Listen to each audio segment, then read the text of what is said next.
This is the Volvo Ocean Race, the story of a 45-year obsession. Sailing's iconic race around the world, the ultimate test of a team, and the place where elite sport meets human adventure. Achieving victory will mean dominating a 45,000 nautical mile race over 11 legs, taking in 12 host cities across 6 continents. 7 international teams are vying to add their name to the Volvo Ocean Race trophy. The race so far has been tough.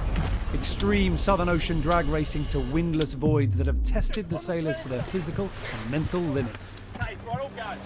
Heading into the next leg, Spanish team Mafre continue their position at the top of the leaderboard, although their long-time rivals Dongfeng Race Team are now just 4 points behind.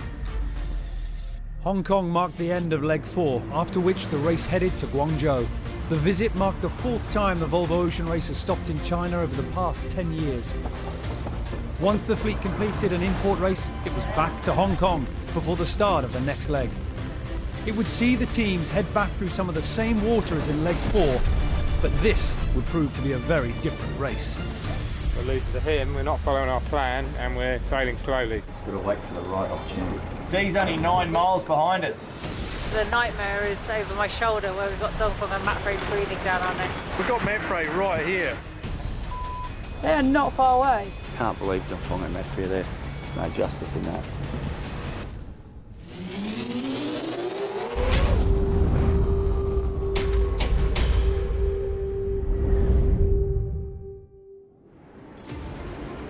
Auckland, New Zealand awaits the race fleet, but getting there won't be easy. Well, Lexi is going to take us from here, from Hong Kong to Auckland, and it's pretty much the reverse of what we have done from Australia. I guess the weather will be different, trade winds will be a little bit different, but it's going to be a more tighter angle leg. Could be quite rough. I wouldn't be surprised if we could see some pretty strong winds. The next leg is, for me, the most difficult, complicated and dangerous leg, I would say. If the doldrum is so big that it was on the previous leg, that's going to be a nightmare at the navigation table. Psychologically, it's a tough leg. We saw how hard this area is to sail to get here. The Luzon Straits with monsoon winds, it's normally big upwind conditions, and none of the boats have done a lot of upwind sailing, so it'll be interesting.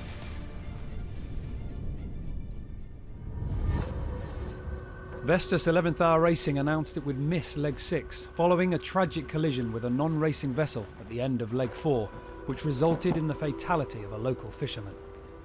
Your whole world can turn upside down in a second. I mean, here we are trying to plan our last sail change to sail the last hour and a half of what had been a 19-day leg to the finish, cash in on another podium finish, and all of a sudden you're in a whole new reality, right? You get off the boat and you look at this massive hole and you can only imagine, you know, what happened or what the situation is with the other vessel and their crew and all their families, and that's where my head just continues to be at, even to this day. I know how difficult it's been for me and for our guys. I can only imagine how hard it's been for them. The team had already missed the leg up to Guangzhou, and their boat had been shipped to Auckland for repair with the aim to be on the start line for the leg to Itajaí, South America.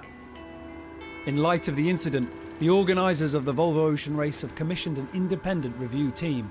The aim is to look at lowering the risks further in this type of racing environment. The team, which consists of Rear Admiral Chris Oxenberg, highly respected navigator Stan Honey and Chuck Cordy, will look at all aspects of this and any learning points that we can share with the wider sailing community in regards to racing high-speed craft at night in densely populated waters. As the remaining 6 teams slipped their moorings in Hong Kong, there were some known quantities to the journey ahead. But with the Volvo Ocean Race, nothing can be taken for granted. Max pressure in 10. Here we go, the start of leg 6 from Hong Kong to Auckland, New Zealand. Boy the mo, guys. Go, go. Sonhunkai Scallywag, great start, as with Axo Nobel. Okay, let's go. So it's goodbye from the bustling Chinese cities of Hong Kong and Guangzhou as we look forward to arriving in the famous Southern Hemisphere Mecca, the city of sails, Auckland, New Zealand.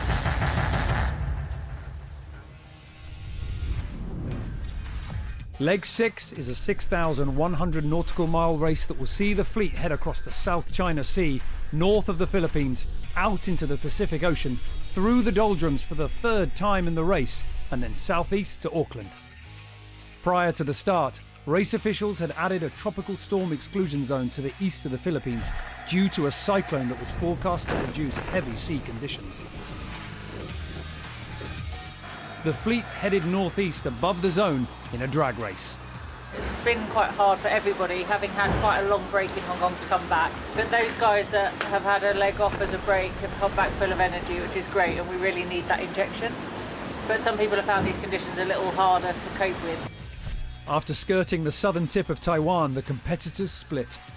Sun Hung Kai Scallywag and Team Axonabel opted to head more north. The other 4 boats stuck together and sailed a more easterly route before tacking. Team Brunel, who had taken the lead within hours of the start, continued their good form. I think just the whole feeling was really good in Hong Kong and in Guangzhou, just the way how we've been sailing the boat. Of course, a guy like Peter Burling, he wants to be home first like we all want to be, but feels good on board. Within 72 hours of the start, more than a 100-mile gap had developed between the 2 groups of boats. It looked like heading north had not been such a good move. They were struggling with less breeze. This feels wrong. Very wrong. We're going the wrong way. We should be going that way. Really disappointed. We took the decision a bit quickly to tack, everything lined up and it looked quite good. So they were gone in the first 4 and it's just us 2 left racing really. On board Sun Hung Kai Scallywag, they were sticking to their plan. So ultimately this is long-term, trying to hook into that northerly breeze more than anything. So in theory we'll get into that first and then be able to be in a position to use the pressure there to come bows down back at the fleet. Further south, Team Brunel had succumbed from the pressure of the chasing boats. The polished team of Mafre, who were leading the race overall, had gone to the front and pointed towards their goal of Auckland. Dongfeng Race Team matched their every move. We just overtook one to each other a couple of times, and right now less than a mile between us. There's a lot to go, so hopefully we can keep it together and try to take our opportunities. Sun Hung Kai Scallywag and Team Axonabel were still split from the leading 4 and were happy to be sailing their own race and tactics. They kept their nerve and rapidly made gains. Further east, the leading 4 boats, one by one, sailed into lighter airs.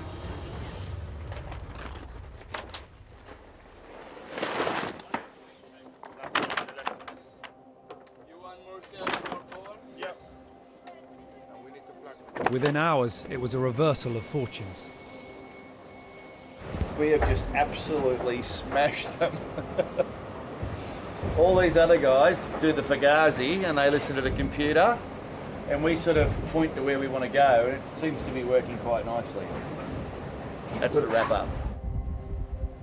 Fingers crossed we can still keep on gaining, but there's still ages left in this race, so we're not getting ahead of ourselves. Just 5 miles behind the Scallywags, and Team Axonabel seemed to be on form. Simin Team Point's crew tight-knit and confident in their performance. Team Point had chosen a mix of Volvo Ocean Race veterans and a handful of rookies, including a rising star in the offshore circuit, 31-year-old Cecile Leggett. Because I'd been involved with Team SCA a lot in the last campaign, I didn't feel like I was stepping in a brand new world. However, it was the first time I was properly doing a leg of the race. The leg from Melbourne to Hong Kong was my first leg, and for me it was the longest I'd spent offshore and the longest sort of distance I'd sail in one go. You know, you got to keep the intensity for those 20 days, and I think that's the massive challenging part in this race, is that there's so many parameters to be able to keep that intensity really high and perform, and I think that's super interesting. The trailing 4 boats were now left to jostle with each other and get back in the game in challenging conditions, at times just a boat length apart. The 2 red boats still covered each other's every move. At the front of the pack, the same story was playing out, with the lead constantly changing between Team Axonabel and the Scallywags. It's fantastic to lead. It's always better to lead than to follow. And it also comes with its challenges, of course, you know. I mean, it's a long way and just have to have confidence in what we do and sail the boat. As the fleet headed towards the equator, they started to compress as they entered the lighter airs. It was the beginning of the dreaded doldrums. The back markers gained ground and positions changed sometimes on an hourly basis over the next several days. There were winners and losers in the ever-changing wind and cloud lottery. The rest of the fleet are literally hundreds of miles behind. Still more than half the points available. I think it's probably a little bit early days for the two red boats to think no one else in the race has got a chance. But time will tell.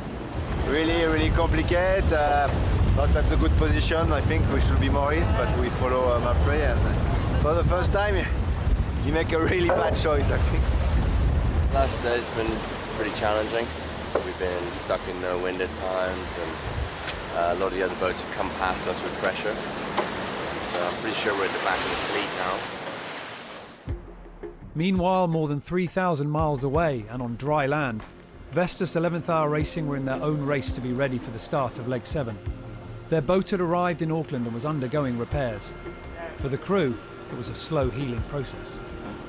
It's been an emotional process, and quite a bit of mourning, and just just learning to live with what's happened and what's transpired, and this is going to be something that we're gonna live with, and that we're gonna have to learn to live with. And it's really important to me and to the team that we get back out there and we get back to racing, and that we put our best foot forward. But at the same time, that doesn't take anything away from what has happened, and the fact that our thoughts continue to be with all those impacted and their families, and I think that'll continue to be the case.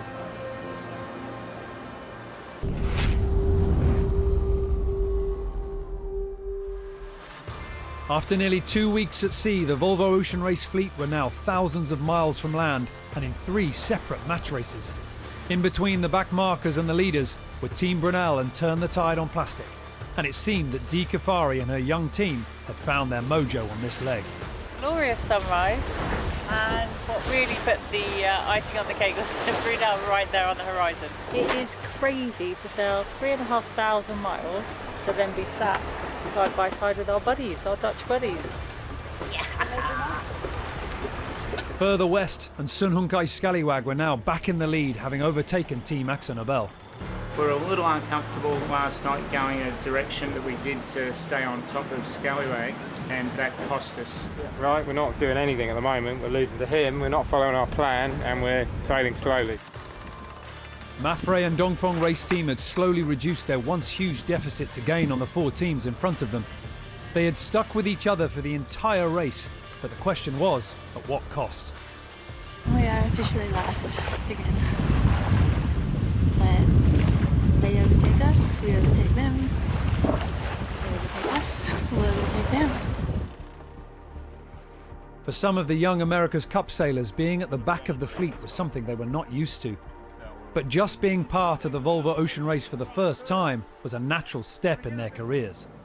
Yeah, I didn't manage to get much time off since America's Cup before this edition of the Volvo, but it's been something that I've definitely had no regrets. I think for this race, a lot of it was about learning as much as I could, and just trying to soak up as much as I could. I definitely feel like I've been learning a lot and contributing a lot more to the team. The offshore sailing is relatively different to the inshore stuff. The inshore stuff, I think you can see a lot more what's going to happen on the water, and it's probably a little more in control of your own destiny, where the offshore stuff, it seems like occasionally you get pretty unlucky, or occasionally you get really lucky. So it's something you always make your own luck though, and we're just trying real hard to work on boat speed at the moment, and just keep pushing down to NZ. All the fleet headed southwest above the island chain of Vanuatu before skirting New Caledonia and pointing south in a drag race. Despite Turn the Tide on Plastic taking the lead for more than 2 days, it was short-lived. Team Axel Nobel were first again. Team Brunel, who had gone into stealth mode, had opted to stay closest to New Caledonia to make gains. Instead, they emerged to bad news. It was outside of what we expected. We thought we'd already be through the lee of the island and moving, and we weren't. So it was a very bad feeling. It was quite obvious that we actually were falling off the pressure from the 3 leading boats. Of course, you're always stressed out because what do the other boats have? And you just know they have race, so they just keep sailing away. And things only got worse for them as slowly but surely Maffrey and Dongfeng race team gained on the Dutch team as they headed to the most northern point of New Zealand.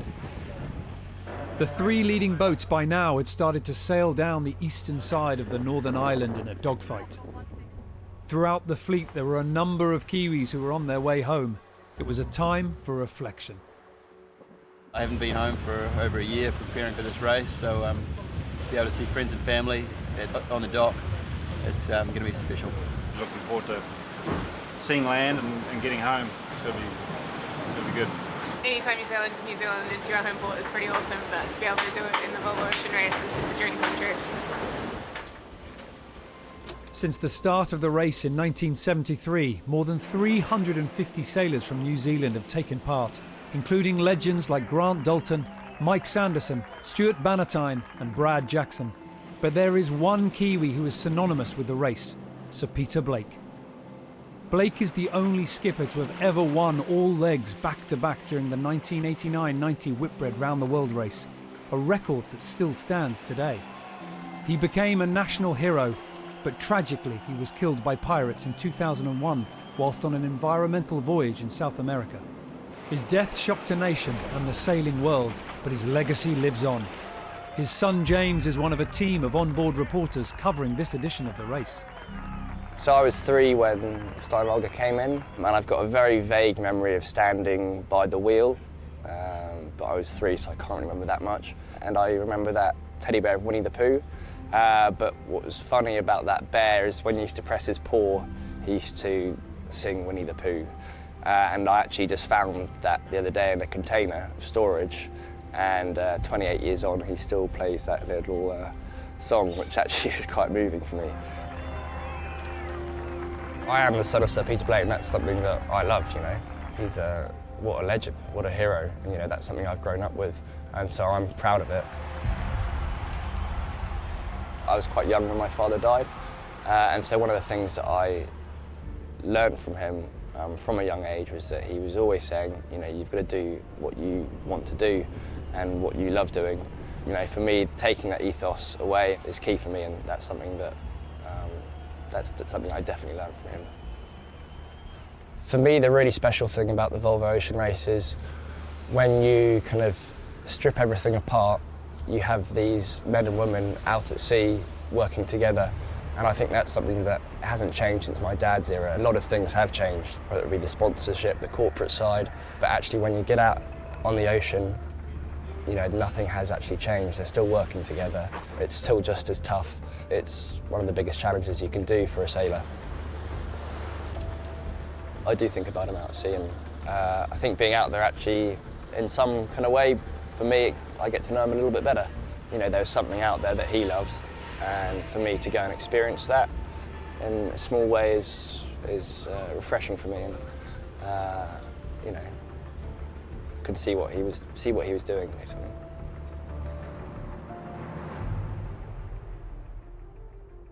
After more than 6,000 miles, Team Axonabel and Sun Hung Kai Scallywag matched raced their way down the coast of New Zealand, but soon became handicapped by a high-pressure system. Guys, in the bow, downstairs, just get them all to come and get right on the bow now. The pressure up the weather, really good. They've been with us. Want to keep working him a little bit upwind. On the trim there, he's still going forward a little bit on us there. Just got to wait for the right opportunity. Patient. Patience. We just picked up a little bit of breeze, which is nice, because it could be a close party, you know. As wind speeds dropped, the fleet compressed, and it wasn't just turn the tide on plastic that was a worry for the leading 2 boats. After passing Team Brunel and having a seemingly insurmountable deficit just 24 hours before, the 2 powerhouses of Mapfre and Dongfeng race team were coming back. We are offshore with Mapfre and fighting together again. I don't know who is the mouse, who is the cat. On board Mapfre, homeboy Blair Tuke was greeted by friends as they raced down the coast.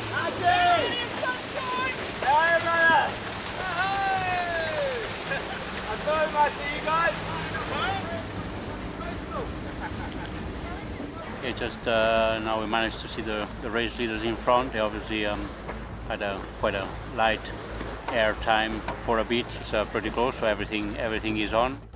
Where are they? There. Yeah. They are not far away. Like we're going good on Axo here. Can't believe Dongfeng and Mapfre are there. There's no justice in that. Early leg leaders Team Brunel was still way behind and looked to have no way of coming back this late in the game. The first 5 boats were all now less than 7 miles apart. Third place, Turn the Tide on Plastic, were feeling the pressure. The nightmare is over my shoulder, where we've got Dongfeng and Mapfre now breathing down our necks. From being 120 miles behind, they've just caught up. The weather's played to their advantage. For me, it's all about getting the result we deserve, and the result that we deserve from the whole leg. And if it goes the wrong way, I'll be absolutely gutted. As the light faded, the pressure increased. But for Team Axonabel and Sun Hung Kai Scallywag, their lead was just enough to stay ahead as they approached the finish line. Just right at the tower. They're looking pretty soft. They're bolt upright down there. The margin between first and second place just 2 minutes. The pair had stuck together for the entire race. But it was Simeon Team Point's Dutch team who claimed victory, their first leg win of the race. It was unbelievable. It was I think close to a 6,500 mile or 7,000 mile match race. And then even this morning, you know, we had a couple of lead changes. And yeah, unbelievable crew work. I'm unbelievable proud of the crew, and they did such a fantastic job, and we managed to just be 1.5 mile in front and finish the leg.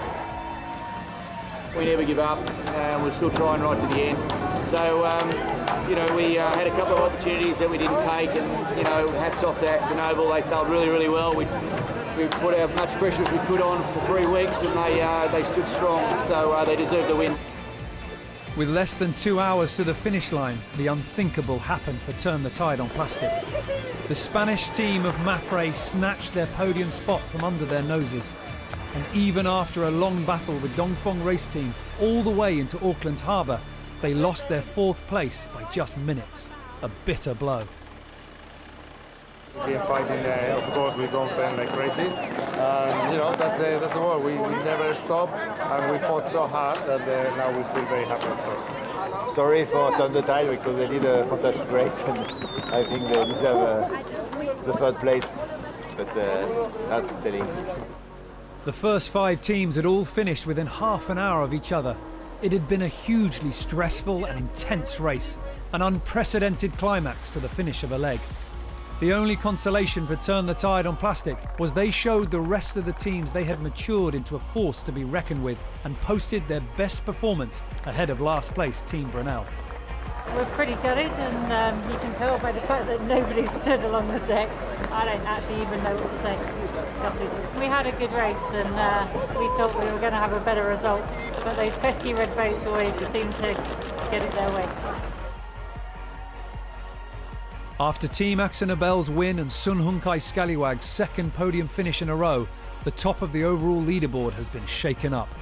They both move into 4th and 3rd respectively, behind Mapfre and Dongfeng race team. The old guard should be worried, with leg 7 offering double points. Next stop, Itajaí, Brazil, one of the most iconic legs in the entire race. There will be more tortuous Southern Ocean, the rounding of the infamous Cape Horn, before heading north up the coast of South America to the finish line.